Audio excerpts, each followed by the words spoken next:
Hey everyone, welcome to The Foundry by Forge College. So, in our last explainer, we talked all about optimizing wallet UX with gas abstraction techniques.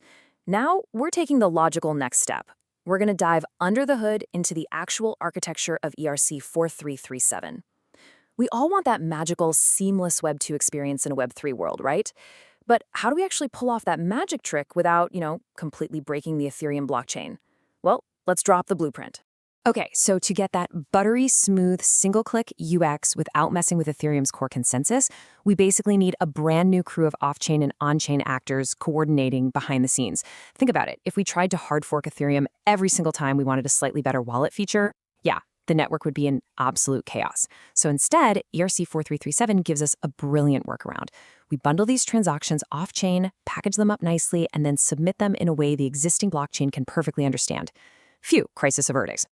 Here's our agenda for today. We'll start with the account abstraction engine, meet the core components, look at a pretty helpful postal center analogy, trace the lifecycle of a user operation, and finally wrap up with some architecture trade-offs. All right, part one, the account abstraction engine. So instead of trying to rewrite the blockchain's core rules, which is a nightmare, ERC-4337 builds this really clever separate layer. Here, smart wallets behave exactly like first-class accounts. By moving all that coordination out of the base consensus protocol and dropping it into a standardized set of smart contracts, we gain some incredible flexibility. You get literally all the security of the underlying blockchain, but with this highly customizable routing system just floating right on top of it. Moving on to part two, let's meet the core components, the actual actors making this happen. First up, we've got the user operation, or UserOp. Now, this isn't just your standard transaction. It's a standardized unit of intent. It literally packages everything needed for an action. We're talking the target address, the call data, the nonce, gas limits, and of course, the authentication signatures. It's kind of like a super transaction generated by your smart wallet. Next, meet the bundler. This acts sort of like a mirror to a network miner, but strictly for user ops. It hangs out off-chain, scooping up these pending operations from public or private mempools. Its main job, to verify their basic structure and squish them into a highly efficient batch. Bundlers can even prioritize certain ops based on custom rules, like, optimizing for gas or ensuring a really snappy user experience. They're essentially the HOV lane enforcers of the blockchain. Then we have the EntryPoint. This right here is the ultimate on-chain gatekeeper. It's a standardized contract that takes the batch from the bundler using a specific function called handleOps. The EntryPoint centralizes all the heavy validation checks, enforces the accounting rules, and actually pays the gas to the network validators. Basically, it's the unyielding bouncer at the door of the blockchain. You don't get past without its approval. And finally, the paymaster.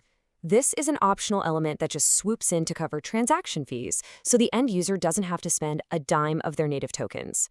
A paymaster can actually be programmed with specific business logic. Maybe it checks if a user has passed KYC, or if they hold a specific NFT, or maybe they're just within a free transaction quota. If the conditions are met, the paymaster is basically your rich uncle stepping in and saying, "Hey, put your wallet away, I got this." Take a look at this breakdown. Notice the strict separation of responsibilities here. That is absolutely crucial for keeping the system secure and functional. The user op holds the intent, the bundler handles sorting and submission, the EntryPoint enforces the rules and settles the math, and the paymaster, well, it pays the bill. Keeping these completely isolated prevents catastrophic bugs. I mean, you definitely don't want a simple sorting service accidentally dictating on-chain accounting rules, right? That'd be a mess. Section 3, the postal center analogy. Let's map this out to the real world because it's actually pretty intuitive. If the smart wallet is you, the sender, then the user op is your addressed parcel, complete with contents and authorization. The bundler, that's your local sorting office, taking everyone's parcels and loading them onto one massive truck to save on fuel. The EntryPoint is the big central postal hub that inspects the truck, checks all the rules, and dispatches for final delivery. And the paymaster is simply prepaid postage on your parcel. Some third party already paid for the stamp. But just like a real post office, if a signature is forged or the paymaster's postage account runs completely dry, the EntryPoint hub will reject the parcel to prevent wasted work. The central hub is ruthless. If your package shows up and that prepaid postage account is empty, it is not getting delivered. And honestly, this strictness is exactly what protects the network from spam and makes sure that someone, somewhere, is always paying for the compute power being used. All right, section 4, let's look at the life cycle of a user operation.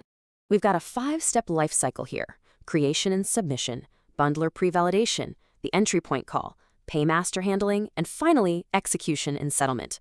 Let's watch how this sequence actually fires off. So in steps 1 and 2, the smart wallet securely packages the intent with the correct nonce and gas limits, and then fires it over to the bundler. Now the bundler immediately runs a quick pre-validation simulation. Why? Well, because it absolutely does not want to pay on-chain gas fees for a transaction that's already destined to fail. It tosses out the junk right away, grabs the valid ops, and optimizes them into a nice, efficient batch.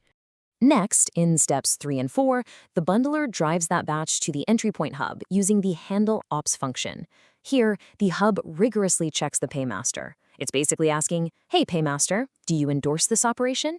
And more importantly, do you have enough funds deposited with me to actually cover it? If the paymaster gives the green light and the math checks out, the EntryPoint locks in the accounting. And finally, step 5. The delivery is made on chain, the target contract is called, accounts are settled, and boom, you get the receipt. The EntryPoint deducts from the paymaster's deposit, reimburses the bundler for the gas it fronted, and emits the logs. Now, this right here is exactly where your observability tools need to step in to catch refunds, check for failed reimbursements, or, handle any disputes. Okay, moving to our final section, architecture trade-offs and takeaways. So the huge takeaway here is that separating these roles shifts your trust boundaries.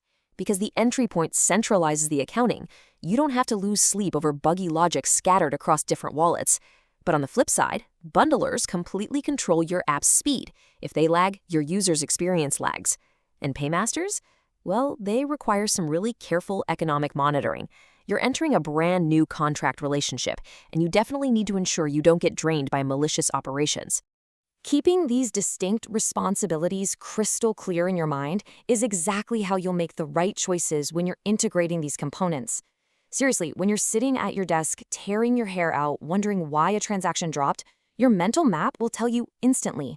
Was it a signature failure at the wallet level, a batching delay at the bundler, or did the paymaster just run out of cash? And that brings us to a final provocative thought to wrap up this explainer. To get the absolute best UX for your specific app, should you rely on a public bundler out there in the wild? Or is it better to host your own private sorting office so you have total control over priority and latency? Well, to answer that question, evaluate your own trade-offs and continue diving deep into Web3. Head over to forge.college to keep building your knowledge. The world of smart wallets is evolving incredibly fast, and mastering this architecture is really your key to building the next generation of frictionless, decentralized apps. Thanks for joining us at Forge College today, and happy building.